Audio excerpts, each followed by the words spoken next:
One of the Bulls' biggest decisions this offseason is the next contract for Josh Giddy. But what are the chances that another team could swoop in there and make a huge offer? There's typically one team, and the Chicago Bulls really have to worry about that, and we're going to talk about that team today. We're also going to continue our player grades for the 2024-25 season, this time with Nikola Vucevic. We're going to get to all that plus more right after this. You are now tuned in to Chicago Bulls Central, your number one place for all Chicago Bulls news and content.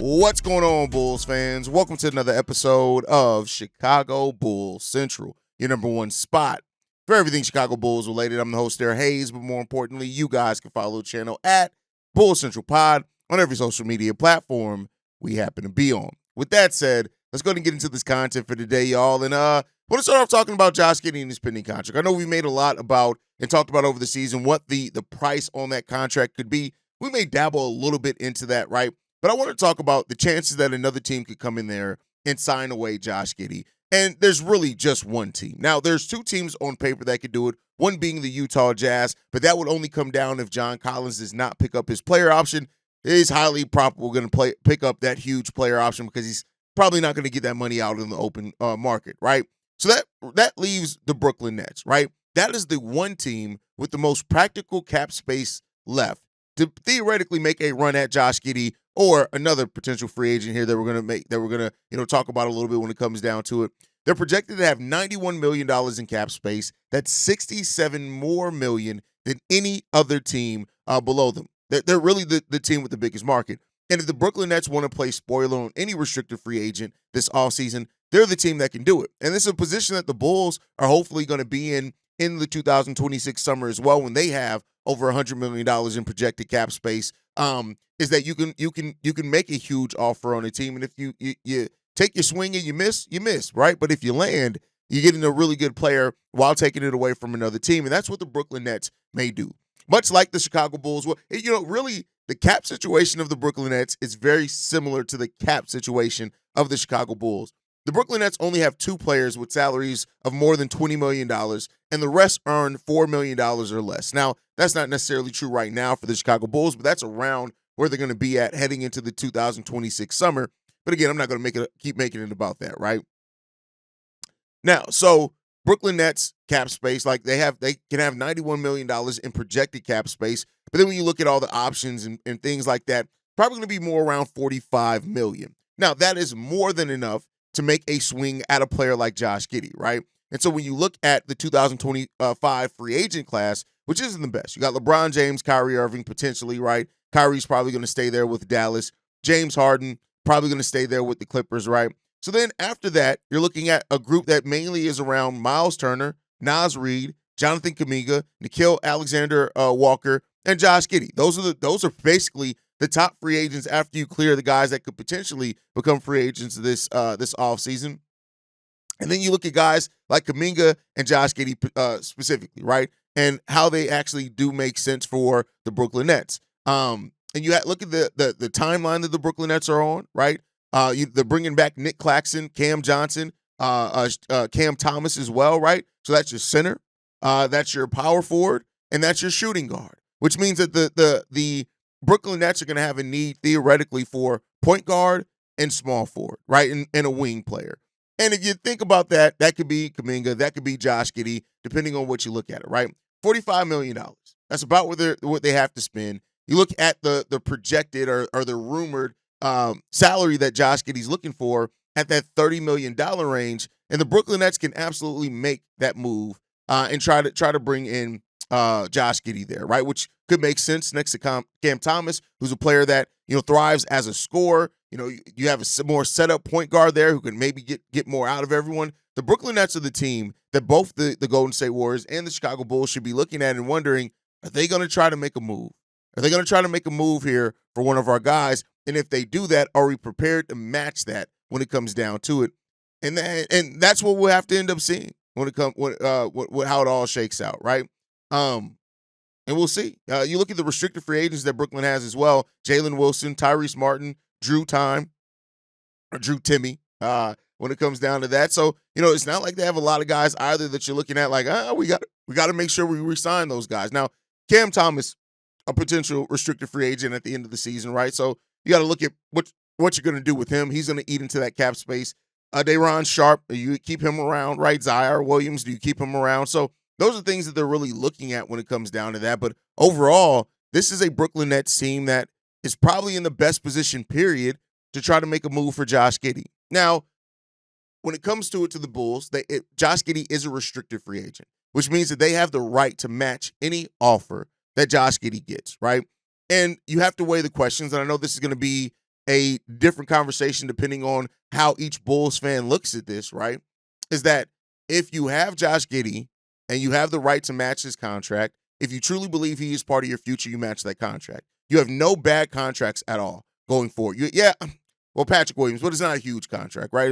You're not looking at Patrick Williams' contract isn't right now hurting your team and holding you back from doing anything financially, really. Now, it could get to that point as you add more and re-sign more players, or add more players where you're looking at it like, hey, we got to dump that. I mean, listen, they may look at it now like they got to dump the P.O. contract because of the value that's there or not there for him, whatever you see there. But it really comes down to the Brooklyn Nets. The Brooklyn Nets are really that one team that you're looking at and that you're saying, all right, they're the ones. They're the team that can make that swing. All it takes is one. And that's really, truly all it takes. It really just takes one team to want to make a huge move and a swing on your free agent. Now, I do think Josh Giddy does love it in Chicago, right? That seems like something that we're hearing about. That seems pretty fair that Josh Giddy loves it here in Chicago. But does the signing of P. Will change any of that, right? How much does that affect it? Right? And Peter Patton not being there anymore, how does that change something significantly for your team or for Josh Giddy and these people where they're like, hey, they not really taking care of their people over there in Chicago? So that's the question you have to ask yourself. But keep in mind as well, as much as we talk about the projected cap space, the Bulls are third in projected cap space, right? So it's not like us like in Chicago, we don't have money ourselves to spend, because we do. And that's what it comes down to as well. It's like the Bulls are at this position to where they've set themselves up enough cap space-wise to be able to have some flexibility there. And that's really the most important thing, right? And so the future flexibility of the Chicago Bulls is why they're in that position to be able to do that. And we'll see what happens, man. Overall, I'll say this. When you're overlooking the Bulls free agent outlook overall, right, you, of course, have Josh Giddy, Trey Jones, Taylor Horton-Tucker, Javon Carter. Javon Carter has a player option. He's picking that up. Taylor Horton-Tucker's unrestricted. He don't need to be back. Trey Jones, unrestricted. If you can find a way to bring him back, I'm not mad at Trey Jones coming back. And then you got Josh Giddy.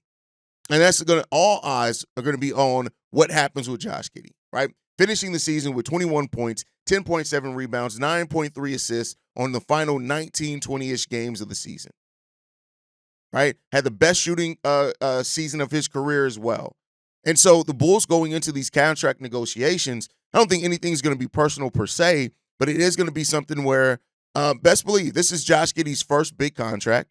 And in the NBA, you want to make sure that you maintain some flexibility as well. I think both sides are going to go to the table and try to figure it out. Now, the question here that a lot of people are talking about is, should the Bulls allow Josh Giddy to go out and set his own price, find his deal? There have been some that have the mindset that take that as some fans that think that's a disrespectful thing.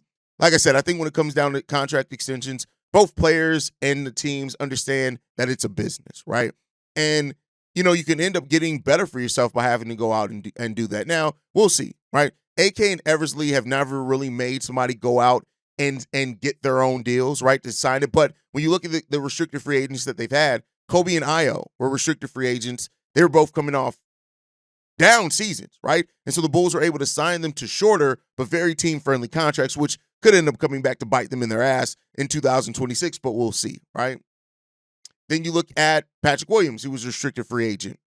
The Bulls signed him. They didn't even let him reach the market. So will they even do that, right? Is that the possibility? A lot of people look at it as saying that the Bulls do not need to put themselves in a position where they're bidding against themselves. But here's the thing: if you if you're bidding against other teams, who's to say that the other team can't make a more enticing offer? Now, the Brooklyn Nets, they're not in a better place than the Chicago Bulls are, but I will say that they won a lot more games than a lot of people had them pegged to do last year.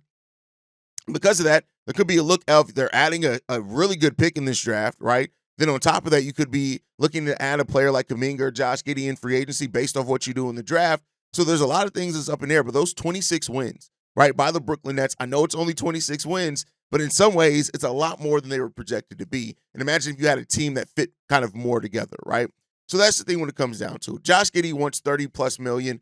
I would say it's no harm, no foul to make him go and see if other teams are willing to do that. And if teams are willing to do that, you match it, right? You match it. And that just is what it is when it comes down to that. But, I think that it's different scenarios, right? The Bulls not allowing Patrick Williams to go out and set his market actually hurt them because everybody kind of saw that the market for P. Will was not going to be what you thought it was going to be, right? Or what P. Will wanted it to be. The only people that seemed like they were worried about it were the Chicago Bulls front office, which then that deal ended up biting them in the ass. Now, you look at that with Josh Giddy, it's not the same scenario, right? There's probably going to be more people willing to bite around that when it comes down to it, and we'll see. But then when you look at the other pending free agents, right? Like Taylor Horton-Tucker, let's start there, right? Taylor Horton-Tucker is not going to be here more than likely next year. I know there are some Bulls fans that there's the Taylor Horton-Tucker tribunal, where it's just these people that just look at Taylor Horton-Tucker like he's some amazing player, and it's like, no, like Taylor Horton-Tucker he's still Taylor Horton-Tucker, right? He's still that.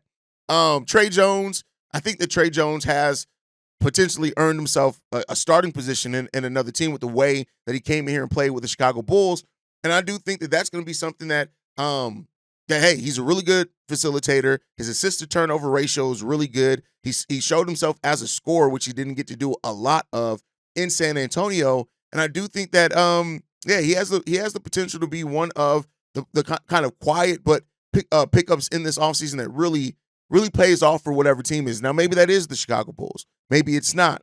But I think that right now, as it stands, the Bulls don't have the roster spots. And we have way too many guards to potentially bring Trey Jones back. But again, too many guards has never hurt the Chicago Bulls before. Maybe they make a trade to open up some more of their roster to where it makes sense. So I'm not counting out Trey Jones. And then you get to Javon Carter. Unfortunately, Javon Carter has the power in this situation, and he has a player option. And with the way that he's played with the Bulls and basically not played much at all, I mean, he's been disappointing since he came to Chicago. He's not gonna decline that player option and go out on the market when it comes down to it, right? The Bulls have 11 guaranteed contracts on the books for 2025-26. And if Javon Carter picks up his option, which he is pretty sure to do, that takes it to 12 players. Then you look at Josh Giddy coming back. That's 13 players. Then you look at the Bulls' first-round pick this year. That's 14 players, right? So that leaves that the roster just isn't in a spot where there's a lot of maneuvering for money, right, as far as that. Now, we'll see what happens with that. What the Bulls end up doing with that. But overall, I'll say this. The Bulls have some cap space, and they do have a money to make a swing at least one free agent, right? And I don't know if I think adding Josh Giddy, adding your rookie is probably going to be the extent of what you see. Now, if you move Vooch, I don't think you're getting like anything amazing about back for Vooch either, right? So I don't see the Bulls maintaining big, like, kind of free agent moves this year, right? I think that this is going to come down to they're going to have a functional offseason with maybe a trade or two happening in that time period. And then, they're going to be pretty straightforward. After Josh Giddy's contract, they'll have about $19 million. Then they'll also have the exception. But, I don't think that the Bulls are going to really use a lot of that. They may keep some of that to absorb some more salary and a potential deal at the trade deadline or anything when it comes down to that.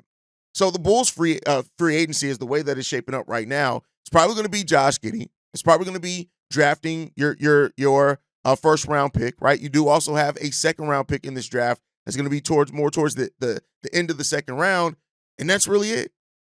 That's really it. And you're probably not looking at a huge free agency, and I know that's not really what some people want to see from this team. But overall, I think that you're picking round 1, which is going to be around pick 12. You're going to pick around pick 45 with your second round pick, right? And I think that's really where the Bulls sit right now. Now, the future draft allocations look really good. They have a first and second round pick in every draft going forward, and that's really good flexibility. They're one of the few teams in the NBA that own their own first round pick out into perpetuity as well, right? So I think a lot of that is there. Like, and when you're looking at the Bulls offseason overall, like we talked about before, you got Nikola Vucevic, who's a trade chip, Kevin Huerter, Zach Collins, who are potential trade chips, maybe Kobe White, depending on how the Bulls view what the future could hold for his free agency in 2026. But other than that, I think that you're still the Bulls' best trade assets are probably Kobe and maybe Io if they decide to make those guys available. If not, it's not like they have the best and the biggest trade chips either. So the free agency overall and the outlook for the Bulls in this free agency period is going to be pretty straightforward overall, right? So like I said before, expect a pretty straightforward offseason for the Bulls. We'll see where it shakes out at the end of that, where they sit. And for that, we'll just leave that free agency primer there until the draft lottery. And then, hey, if we get some luck, some things may change. With that said, though, I want to continue our player grades. Today, we're going to be focusing on Nikola Vucevic. And, I talked a lot about Vuce earlier in the week when we talked about the Golden State Warriors still potentially being in on a Nikola Vucevic trade. The averages, 18.5 points per game, 10.1 rebounds per game, 53% shooting from the field, and 40% shooting from three. Nikola Vucevic had statistically his best season in the Chicago Bulls uniform. Now, there are a lot of Bulls fans who still talk about Vuce as if he was terrible last season. He wasn't. Now, he did have a down month, which I talked about in that episode, right? Had about a down month and a half, really. The month of February was bad for Vuce. Less than 15 points per game on 44% shooting and 34% shooting from three. Not his best work. But that's really the worst month. March wasn't great statistically either, but that was because he had some really down games. April, he was right back to himself. He played really well. But overall, this was a more positive season for Nikola Vucevic than it was negative, right? And Vuce came in, and early in the season, Vuce was it for the offense for the Chicago Bulls. I think people forget that. In October and November, it was Nikola Vucevic time. He averaged over 20 points per game in both those months, over 45% shooting from three in both those months, over 50% shooting from the field in both those months. Matter of fact, in the whole month of November, he shot 60% from the field. The month of December was amazing for Vuce too. Over 20 points per game, over 55% shooting, right? So the season for Vuce was a lot better than what people really make it out to be. January was a solid month for him. He didn't shoot the ball from three like he did the previous months, only 26% from three, but he still averaged 18.5 points, 11 rebounds, and 4 assists, right? On 50% shooting overall from the field. Vuce had a really solid season this year, right? And if you can't move Nikola Vucevic this offseason, it's not just because of his play, it's because of some other shit going on as well, right? Well, the defensive aspect, right? Now, Vuce's defense, we all know Vuce's defense has never been great, right? It's never been great. And that's the biggest knock on Nikola Vucevic. But for a team that tried to play more up-tempo, that played more up-tempo this year, and for a big that doesn't thrive in an up-tempo system at all, Nikola Vucevic had a really, really good year. And the fact of the matter is just that this team and the way that they play really just doesn't fit what Nikola Vucevic is best at. And that's why you hear things like, it's time to move on from Vuce, right? But the player, right? You got to guard and defend or discuss the player for who he was. And Nikola Vucevic overall, like I said, a net positive for the Bulls this year, even with his bad defense. But in the aging big man and being 34 years old, that still does not mean necessarily that he's best for the future for the Bulls, right? When Vuce was on the court, the Bulls averaged 1.4 points more per 100 possessions, but the point differential was negative 2.3. And that's partially because of the defense, right? He gave up. Other teams were plus 3.7 when Nikola Vucevic was on the court. Now, the defensive things in the paint, him not being a rim defender, isn't all on him, right? Because some of that is the defense that we're not playing out on the perimeter, which then puts him there. But then again, Vuce can only play drop coverage, which is the limitation by him. And that's the thing that you look at. So overall, how do you grade that season by Nikola Vucevic, right? The way that I look at it is I say this. Vuce had, to me, a C- season, right? a little bit below average, but not as bad as what some people make it out to be.